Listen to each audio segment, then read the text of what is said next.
Hey everyone, Tony D and little Joan here on a Piney podcast. Joan's being very bad today. Very rambunctious, aren't you, Joan?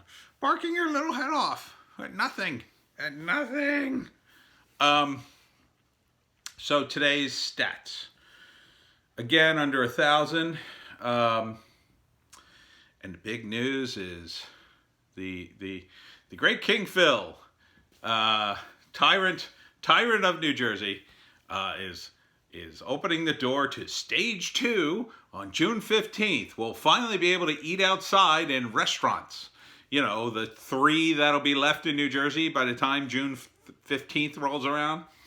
I don't know how these guys are going to make that work. I don't know how they're going to make money at this point. Not to mention the rain. You know, that's going to be a real treat, right? You order your food, it comes out, you hear the rumble. Halfway through your steak, it starts raining. I mean, really? And they're going to be at partial capacity, of course. Some retail stores are going to open. Oh, and we're going to get our barbers back finally. But, you know, he hasn't quite worked all that out yet because Phil wants to manage everything. Nothing is too small for King Phil to manage. He is lucky there's other news, because now it's distracting from all this nonsense. Speaking of other news, our streak in New Jersey, our peaceful streak, sadly was ruined by a-holes in Atlantic City. Yes, there was a looting in Atlantic City, what was described as a peaceful protest turned to looting, which is a shame. It's a shame that had to happen. It's still going on in Philly, and you gotta wonder about these governors who haven't cracked down. Now look, as I said, peace protester here. I don't like it when governments crack down on peaceful protest. You know, peaceful. The hippies were peaceful protesters. You know, if they got out of hand, they got arrested. But there was an overplay, right? An overplay back then.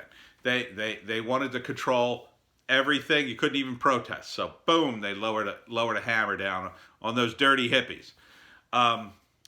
You know, back in 2000, during the war protest, you know, they were pretty peaceful. Cops came out, you had permits, yada, yada, yada.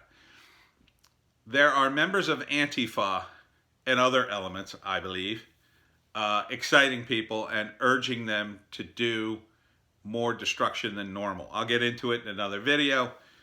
Tim Pool is covering this. He's got a lot of good info. But you can kind of assume that if they haven't been egged on specifically in Atlantic City, they've been egged on by other lootings in other cities, because it kind of is a spiral, you know, that just goes down, down, down until someone puts their foot down. I'll also get to that, where Trump's response, his recent response, in another video as well. But as far as New Jersey goes, other than Atlantic City, where, you know, for those of you who don't know, for those of you who don't live in South Jersey, you're outside the state, outside the country even. What you have to understand about Atlantic City, it's a shore town that was built on corruption from the get-go. I think it was founded had to be sometime in the 1800s. It was always a shore town, but it was corrupt from the first brick. There's a great book on the subject I read called Temples of Chance, which you should totally read if you have any interest. And it describes how corrupt all the mayor administrations have been in Atlantic City, and how the mafia came in, how they ran the casino business for a long time, and then the corporations actually supplanted the mafia and basically got rid of them all. So, not that there's no crime in Atlantic City, but what you have to understand is prior to the casinos, it was a city that was just falling apart. I actually went there in the 70s before the casinos. And they would have carnival games on the boardwalk, like you spin the wheel, you win a prize, milk bottles, that kind of thing.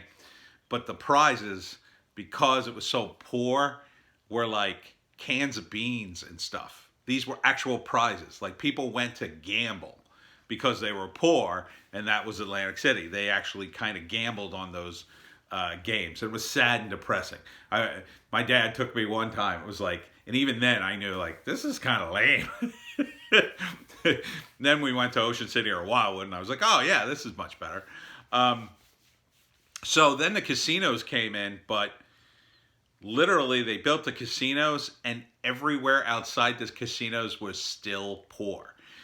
There was a time when me and my friends would go to the casino, and we didn't want to get money from the ATMs in the casino because they charge you all this like extra money. So we'd go to the ones in Atlantic City. But those were like incredibly dangerous to go to. I mean, there were graffiti everywhere, and it was all run down.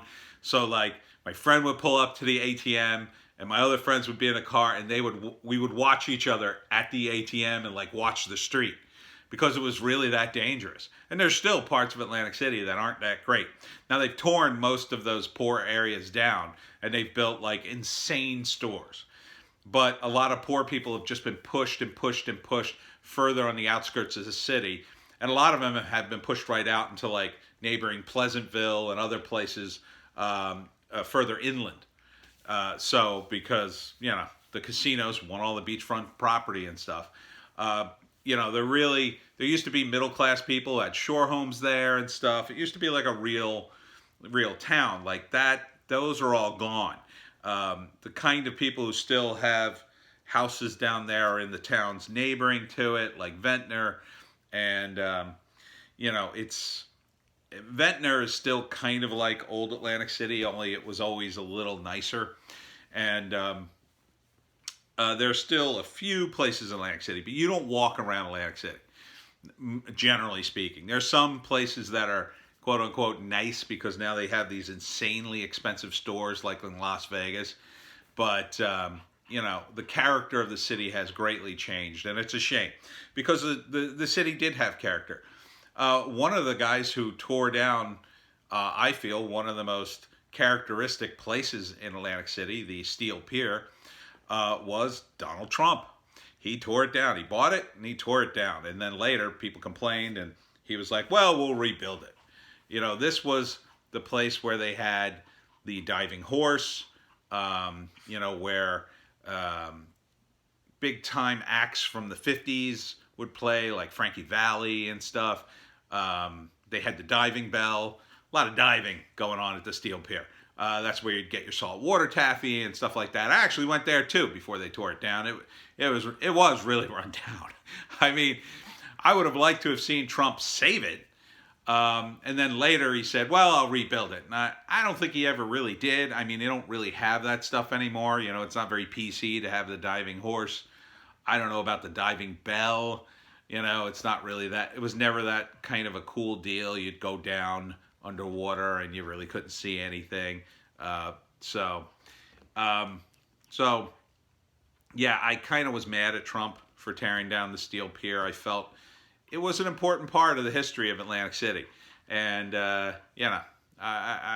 kind of give him a negative on that one. But anyhow, Joan, you got the stickers in you. Getting back to South Jersey stuff, we're okay in terms of the rioting so far. I hear rumblings in Vineland that there's some protests going on. Peaceful protest is fine. If you're a protester, for God's sakes, heed my advice. First, consider delaying your protest until the riots are over. Oh, I'm going to kill this dog. Reason being is George Floyd's memory needs to be kept in the public consciousness if you really want change anyway. The trial is months and months away. It's probably a year off. So, delaying things for a week, a month, a couple of months, it's not going to make any difference. In fact, it may help the cause.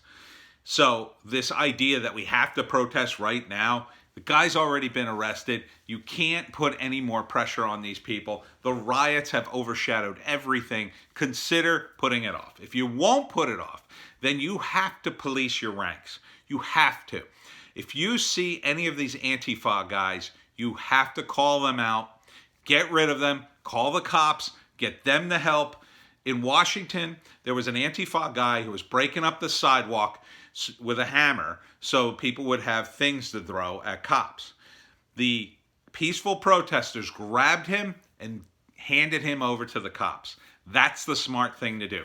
In New York, a guy stood on top of a mailbox and told people, basically to act peacefully. It's too late for those places. The troops are being called.